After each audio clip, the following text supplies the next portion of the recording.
és Pedro, e sobre esta pedra edificarei a minha igreja. Hoje nós celebramos a solenidade de São Pedro e São Paulo, o martírio desses dois grandes apóstolos, pilares da igreja. São Pedro morreu de cabeça para baixo, crucificado, lá no circo de Nero. E São Paulo morreu degolado porque era cidadão romano, lá onde hoje se chama Trefontane, na Via Ápia, na saída de Roma. E quando nós falamos desse dia, nós lembramos da igreja, lembramos também, sobretudo, da grande instituição que é o primado. Primeiro o primado de Pedro e o primado do chefe da igreja. Quando foi instituído esse primado, como ele se realizou e como ele se realiza, e qual deve ser a posição de todo cristão com relação ao sucessor de Pedro, ao Romano Pontífice, ao Papa. No Evangelho de hoje nós vimos Jesus ter um diálogo com os seus discípulos, seus apóstolos. Já estavam prestes a ir a Jerusalém, e Jesus pergunta a eles: quem dizem os homens que eu sou? Na verdade, ali foi uma consulta popular, né? O que o povo diz de mim? E eles responderam. Uns dizem que é João Batista, outros que é Elias, outros que é Jeremias. Era essa a verdade? Nessa consulta popular, o povo tinha razão? Não. Nem sempre o povo tem razão nas consultas. Sobretudo em matéria de fé, a luz vem do alto. Mas Jesus perguntou aos que estavam mais próximos a ele, aqueles que o conheciam mais: e vós, quem dizeis que eu sou? E todos ficaram calados. Talvez tivesse a mesma opinião do povo, ou talvez quisesse encontrar ali um rei temporal, ou talvez um profeta extraordinário. Muitas vezes aqueles que estão mais próximos se calam, ou tem medo de errar, ou tem vergonha, ou estão inseguros, ou tem medo de desagradar, não importa. Mas Pedro, iluminado pelo alto, toma a palavra e diz: tu és o Cristo, o Filho de Deus vivo. Faz ali uma profissão de fé, primeiro no Messias: tu és o Cristo, o Messias. Christos, o ungido, o Messias. Sacerdote, profeta e rei. Filho de Deus vivo. Faz uma profissão de fé ali na divindade de Jesus. Filho de Deus vivo. E Jesus diz a ele: bem-aventurado és tu, Simão, filho de Jonas. Bem-aventurado, como o anjo disse a Maria: bendita és tu entre as mulheres. Jesus vai dizer agora a Pedro: tu és também bendito e bem-aventurado, porque não foi a carne e o sangue que te revelaram isso, não foi por motivações humanas que dissestes isso, não foi com o pensamento do povo que dissestes isso, não foi pelo pensamento dos outros, teus companheiros, que dissestes isto, mas foi pela luz que o Pai mandou, o Pai do céu. Tu és... Não foi a carne nem o sangue que te revelaram isso, mas o meu Pai que está nos céus. E por outro lado, Jesus mostra ali que a escolha de Pedro poderia ser dos outros, ou de algum outro, mas a escolha de Pedro foi do Pai. Como o Pai enviou o Filho, agora o Pai escolhe Pedro para ser o primeiro. E eu te digo que tu és Pedro, Interessante que ele antes fala: Simão, filho de Jonas, não foi a carne nem o sangue que te revelaram isso, mas agora eu te digo que tu és Pedro, e sobre esta pedra que tu és, eu edificarei a minha igreja. E Cristo aí já anuncia a sua igreja. A palavra igreja, eclésia, significa assembleia. E nos tempos de Cristo, a assembleia do povo diante do seu Deus. Então, eu edificarei a minha igreja. Alguns querem dizer que Jesus foi um grande homem, um grande filósofo, que pregou, ensinou, foi um grande líder. Outros dizem até que foi um líder político ou um revolucionário, mas não fundou nada. E Jesus diz: eu fundarei, eu edificarei a minha igreja como um edifício construído sobre uma pedra, que tu és, Pedro. A mesma pedra que deve ser a base da casa daquele homem prudente que quer construir a sua casa, que deve fazer sobre a rocha. E a palavra pedra ou rocha era muito usada no Antigo Testamento para caracterizar o próprio Deus. Deus é a rocha, Deus é a pedra. São Paulo, quando fala daquela pedra chamada da contradição, como alguns dizem, lá na caminhada do deserto, quando faltou água e o povo reclamou, e Moisés foi lá na pedra e bateu com o seu bastão e saiu água em abundância. São Paulo diz: esta pedra era Cristo. E São Pedro vai dizer depois: esta pedra angular que foi rejeitada em Cristo. O próprio Cristo vai dizer: esta pedra, sobre quem ela cair, esse será esmagado. Portanto, a pedra tem o sentido do próprio Deus. Próprio Deus. Das culturas antigas, o lugar de Deus. Lugar de Deus, onde Deus está. Onde Deus habita, onde Deus mostra ali a sua firmeza, a sua força. Jacó, quando foge de Esaú, ele dorme numa pedra. E depois, no dia seguinte, quando ele tem aquele sonho famoso, então no dia seguinte, ele unge a pedra e chama de Betel, o lugar de Deus, onde Deus está, onde Deus habita. E é esse sentido de pedra que Cristo dá a Pedro. Então notem que ia dizer que aquele homem, Simão, humilde pescador da Galileia, meio impulsivo muitas vezes, ele é a pedra. A pedra sobre a qual Cristo constrói a sua igreja. Ele tem uma igreja.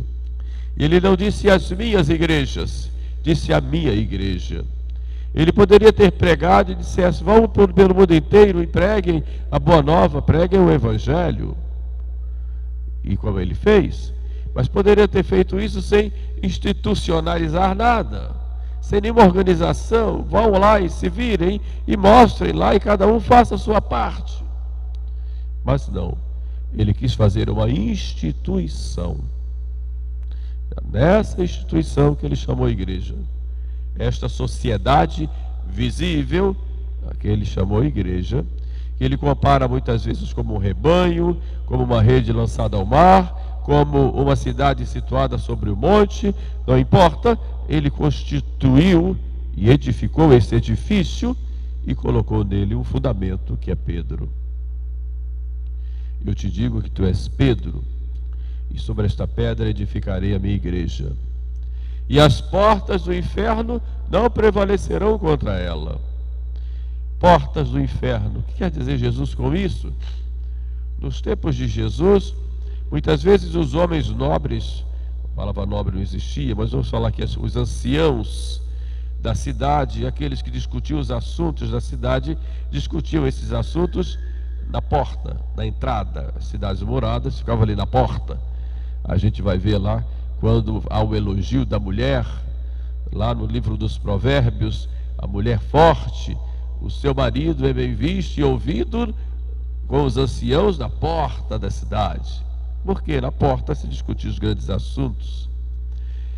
E Jesus disse, as portas do inferno, quer dizer, os demônios, o quartel-general dos infernos vai se reunir e vai fazer de tudo para destruir essa igreja, para se infiltrar nela, para destruir por fora, destruir por dentro, vão inventar 1001 peripécias para acabar com a igreja, para prevalecer sobre a igreja. Mas as portas do inferno não prevalecerão contra ela. E por que diz isso Cristo a Pedro? Poderia ter dito isso lá na ascensão, quando disse, ide pelo mundo inteiro. Quando disse, estarei convosco todos os dias, acrescentaria, e as portas do inferno vão prevalecer. Mas ele diz exatamente na promessa de Pedro, as portas do inferno não vão prevalecer, porque exatamente portas do inferno vão ser vencidas com o concurso, tendo Pedro ali como centro. Tem uma ligação clara entre portas do inferno não vencer e a missão de Pedro. Isso é muito evidente. Mas é interessante que logo depois Cristo diz, eu te darei as chaves do reino dos céus. E dar as chaves é dar um poder. Mais do que hoje nós damos a chave para um amigo tomar conta da nossa casa. Dar a chave era próprio para o administrador. Mas não é o administrador que vai lá e administra no sentido moderno. É aquele que vai ser a minha pessoa lá. Então, eu te darei a chave, significa você vai ser eu lá. O que você fizer, eu estou junto, estou fazendo junto. Tudo que ligares na terra será ligado nos céus. O que desligares da terra será desligado também nos céus. Esta foi a promessa que Cristo fez de modo especial a Pedro. O ligar e desligar, ele vai dizer depois também aos apóstolos. Mas a Pedro ali sozinho, de modo especial, ele diz isso. Depois da ressurreição, nós vamos ver Jesus aparecendo lá no lago de Genezaré. Pedro já tinha fugido, já tinha negado, já tinha dito que a paixão não poderia acontecer. Jesus já tinha chamado ele de Satanás. Vai para lá, Satanás, seus pensamentos não são dos homens, não são de Deus, mas são dos homens. Tudo isso já tinha acontecido. E Pedro, morto de vergonha, está lá Pedro, viu o Senhor, foi e ao encontro dele, naquela segunda pesca milagrosa. E Jesus olha para Pedro e pergunta para ele 3 vezes, tu me amas? E Pedro diz, sim, Senhor, tu sabes que eu te amo. Aquela é a condição para Pedro exercer o seu ministério. E Cristo diz, apacenta as minhas ovelhas, apacenta os meus cordeiros. E Santo Agostinho pergunta, mas por que Jesus disse para Pedro apacentar e os outros 11 também não iriam apacentar? E o próprio Agostinho responde, Jesus disse isso a Pedro para apacentar, porque os outros pastores deveriam apacentar com Pedro. Pedro, isso palavras de Agostinho, Santo Agostinho, Pedro ali era o sinal visível da unidade desse apacentar o rebanho. E tudo tinha que passar por Pedro. Então, o apacentar o rebanho, o pastoreio do rebanho, para estar unido a Cristo, tem que estar unido a Pedro. Palavras de Santo Agostinho. Então, Pedro é o princípio e fundamento da unidade do pastoreio, da unidade da pregação, da unidade da missão da igreja. Está escrito ali, naquele apacenta os meus cordeiros, apacenta as minhas ovelhas. E a gente vai vendo que historicamente Pedro vai exercendo essa missão. Já no dia de Pentecostes, é a ele quem faz a primeira pregação, é ele quem diz o que é que precisa ser feito para poder ter a remissão dos pecados, é ele quem vai batizar os primeiros pagãos, vai lá, batiza a família de Cornélio, é ele que vai exercendo o seu ministério. Embora tenha lá suas dificuldades, suas limitações, é ele que vai exercendo. E vai deixando seus sucessores, morre lá o seu martírio lá em Roma, fica lá lindo e continua exercendo o seu ministério de chefe da igreja, Lino, Clemente, Anacleto, e vai embora até hoje. E a igreja sempre foi dotada de sucessores. Houve muitas crises, já no tempo de Pedro, quando São Paulo precisa chamar a atenção dele, porque ele estava se afastando daqueles que tinham vindo do paganismo, por influência dos judaizantes, e São Paulo diz: eu tive que resistir na face, porque a sua ação não estava de acordo com o Evangelho, e Pedro se arrepende e acerta o caminho, e assim vai.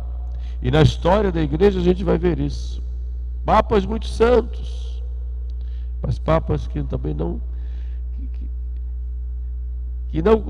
cumpriram pela sua vida, pelo seu testemunho, aquilo que Jesus espera de um chefe da igreja. Mas a missão dele é ser o princípio e fundamento da unidade. Aquele que confirma na fé, aquele que santifica e aquele que governa. Tu és Pedro, e sobre esta pedra edificarei a minha igreja. Há papas que agradam, outros não. Hoje as pessoas dizem: este papa não me representa. Tá certo, o papa não te representa mesmo.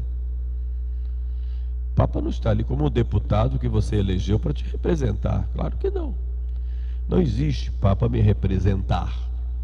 O papa é o sucessor de Pedro. Está ali em nome de Deus. Mas eu não gosto do papa. Mas o papa não é para se gostar, é para estar em comunhão com ele. Você pode não gostar do papa, como você pode, do papa atual, como você pode não gostar de Alexandre VI, que tinha filhos. Pode não gostar de Júlio II, quando você foi lá falar com ele, ele estava lá envolvido com as guerras. Pode não gostar de um Bento IX, que você, um rapazinho papa de 18 anos, que tinha usurpado o poder, comprado lá para ser eleito papa, porque quando foi falar com ele, ele tinha bebido, estava cheio de vinho, lá numa taberna. Pode ficar aborrecido quando você foi procurar o Papa Estevão VI, e ele tinha feito lá um concílio, chamado concílio cadavérico, contra o Papa II, o Papa anterior, o Papa Formoso, porque tinha raiva do Papa anterior, e tirou o cadáver do Papa do túmulo, e vestiu lá com as vestes pontificais, colocou sentado e chamou os bispos para fazer lá um arremedo de concílio para condenar o Papa anterior e dizer que o que tinha antes tinha tudo sido inválido. Você foi lá e viu e ficou insatisfeito. Mas ele era o Papa. Era o Papa. Era o teu chefe. Era o sucessor de Pedro. Por tudo isso a igreja passou, meus irmãos. Por tudo isso. E momentos difíceis, dolorosos, de dúvidas, momentos assim de desafios, mas momentos também maravilhosos, mas dolorosos. Hoje nós passamos por tempos dolorosos, de incertezas, de inseguranças. Quando esperamos a segurança e estamos assim inseguros diante do que é humano na igreja, embora tenhamos segurança naquilo que a igreja tem de divino, porque ela é divina na sua essência e humana nos seus membros. E não podemos cair no sede-vacantismo, negando simplesmente que não existe. Tudo que está aí é falso e não existe. E mas por quê? Porque está cheio de heresias. Mas me aponte uma heresia formal, como Lutero, por exemplo, que dizia que não existia purgatório, ou que a Eucaristia não é o Cristo, ou outras heresias, formalmente falando. As atitudes podem ser atitudes que criem transtornos, dificuldades, em muitos lugares até um pânico, mas a heresia como tal, ali, a negação de um artigo da fé.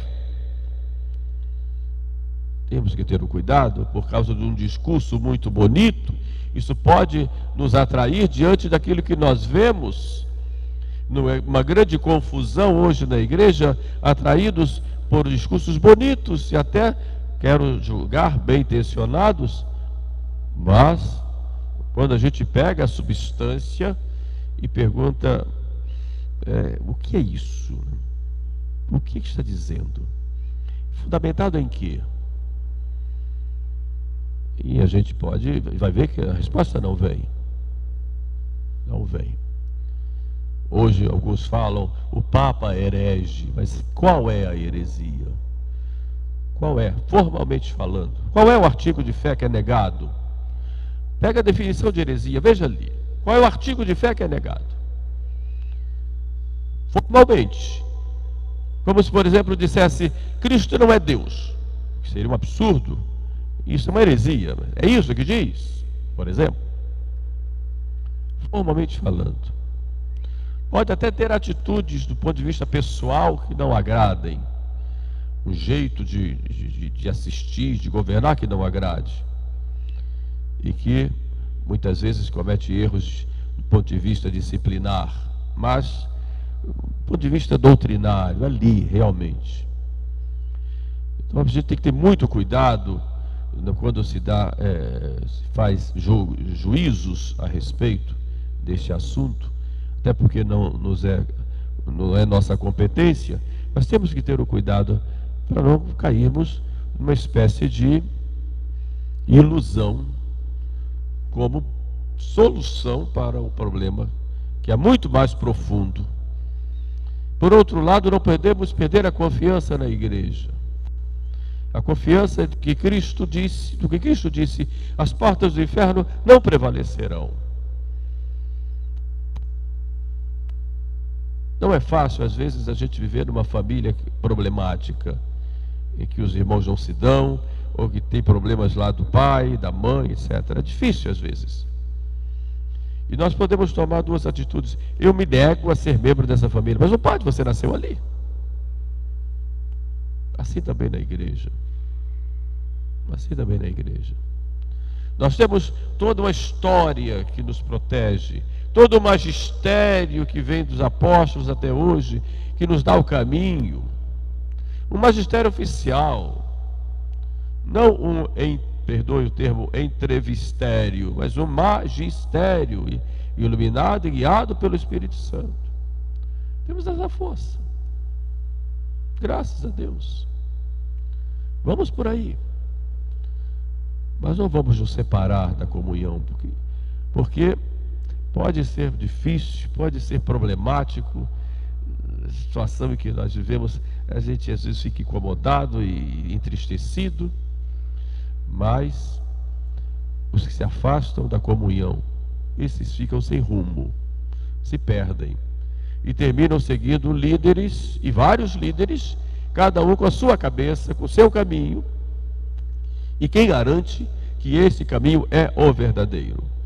Quem garante que não se funda hoje, em muitos ambientes, até tradicionais, uma espécie de igreja espiritual, que foi condenada já, e que era a igreja querida por Lutero, que dizia que Cristo fundou realmente a sua igreja, mas a sua igreja não é uma instituição, a sua igreja está no coração daquele que aceita Jesus, como fazem os protestantes hoje.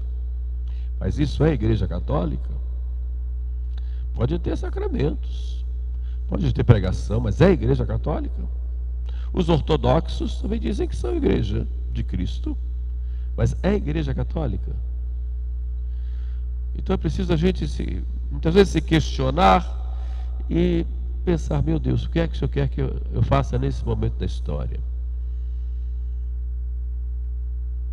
Quando o nevoeiro está muito grande, a gente que dirige na estrada, a gente não pode correr, a gente vai devagar, com muito cuidado, com as faixas, com as placas, com quem está na frente, quem vem atrás, mas vai devagar, seguindo aquelas linhas que já foram traçadas, senão você cai no abismo. É assim hoje na igreja. E muitas vezes as pessoas não entendem a posição da gente e querem que a gente fique gritando, reclamando, rasgando aí as vestes. Simplesmente a gente está caminhando no nevoeiro até que o sol apareça e a gente diga: agora está bem. Mas até chegar lá é um caminho, que já dura muitos anos, mas é o caminho. E não adianta a gente ficar vivendo de crise, porque há pessoas que gostam da crise da igreja, porque no dia que ela acabar não tem mais discurso para fazer. Aqueles que cuidam lá, que tomam conta, por exemplo, de uma ONG que defenda lá o mico-leão dourado, no dia que o mico-leão dourado for preservado, eles acabam, não tem razão de ser. Então eles interessam que não seja preservado para terem assunto. E tem gente que vive da crise porque no dia que ela acabar, acabou o assunto. Então eu tenho que ter assuntos, tenho que ter seguidores e mais seguidores, porque então interessa mostrar todas as mazelas que aparecerem, porque ali eu vou ter gente me aplaudindo. Mas se me aparece uma coisa boa, não ponho, eu simplesmente ignoro ou finjo que não vi, porque isso não vai me dar ibope. É assim hoje que acontece na igreja. Mas a solução para a igreja vem ali, ó, aos pés do sacrário, porque é Jesus quem cuida dela. Façamos a nossa parte, confiemos em nosso Senhor e deixemos Ele agir. Cuidemos para que nós nos santifiquemos e levemos essa santificação para o maior número de pessoas possível. Louvado seja nosso Senhor Jesus Cristo.